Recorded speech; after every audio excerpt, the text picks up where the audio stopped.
नाज़रीन, एफिशिएंसी के हवाले से ना मैं आपको बताता हूँ, जिस तरह हमारे घरों में ये जो स्टोव है, जो कि जिसको चूल्हा कहते हैं, जो कि गैस से चलता है, इसकी जगह अगर इंडक्शन स्टोव लगा लिया जाए तो उसका कितना फ़ायदा है। देखें, जो गैस से जो स्टोव या चूल्हा जलता है ना, वो पैन को नीचे से तो हीट करता ही है, लेकिन साइड पे ना बहुत सारी जो आग है वो ज़ाया हो जाती है। इतनी ज़ाया होती है कि वो जो एरिया होता है ना, वो गर्म हो जाता है। आप अमूमन देखें, जब खाना पक रहा हो तो किचन में गर्मी होती है, एग्जॉस्ट चलाते हैं ताकि गर्मी बाहर निकल जाए।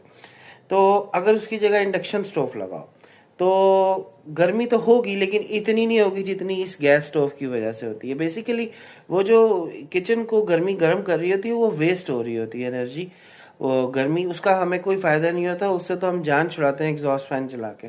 लेकिन इंडक्शन स्टोव का जो फ़ायदा है ना, वो ये है कि जैसे ही आप उसके ऊपर पैन रखते हैं तो वो पैन का सिर्फ नीचे वाला हिस्सा गर्म करता है, बाकी वो साइडों से कोई हीट नहीं निकालता। वही हीट रेडिएट होती है जो पैन के ऊपर से खाना पकाते हुए पैन के अंदर जो बाहर हीट निकल रही है, सिर्फ वो होती है। साइडों से जो गैस की तरह हीट निकलती है, वो नहीं होती।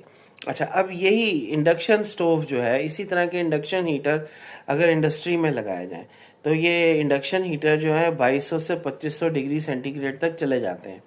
तो इंडक्शन हीटर्स के थ्रू अगर मेटल का जो भी काम हो रहा है, लोहा मेल्ट किया जा रहा है या एल्युमिनियम मेल्ट किया जा रहा है, कॉपर या ब्रास या इन चीज़ों को मेल्ट करके चीज़ें बनाई जा रही हैं, तो अगर इनको थ्रू इंडक्शन हीटिंग मेल्ट किया जाए तो उसका यही फ़ायदा है कि इंडक्शन हीटिंग के दौरान क्या होगा कि जिस चीज़ को आपने हीट करना है ना, सिर्फ वो हीट होगी अंदर से, और उस चीज़ के हीट होने से अगर कोई हीट रेडिएट होती है तो वही।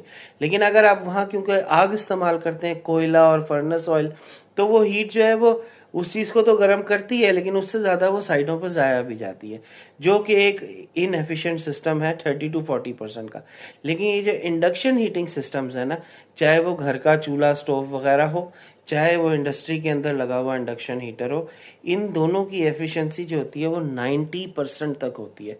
तो नाज़रीन, कहाँ 30% और कहाँ 90%। प्लस वो 30% एफिशिएंसी वाली चीज़ें जो हैं वो कितना कार्बन एमिशन करती हैं, ग्लोबल वार्मिंग करती हैं।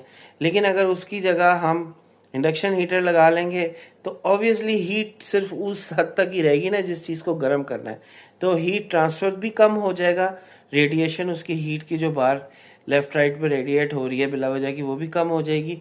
प्लस ज़ीरो कार्बन एमिशंस, ये सबसे अच्छी बात है, ज़ीरो कार्बन एमिशंस, सब कुछ ठीक होना शुरू हो जाएगा।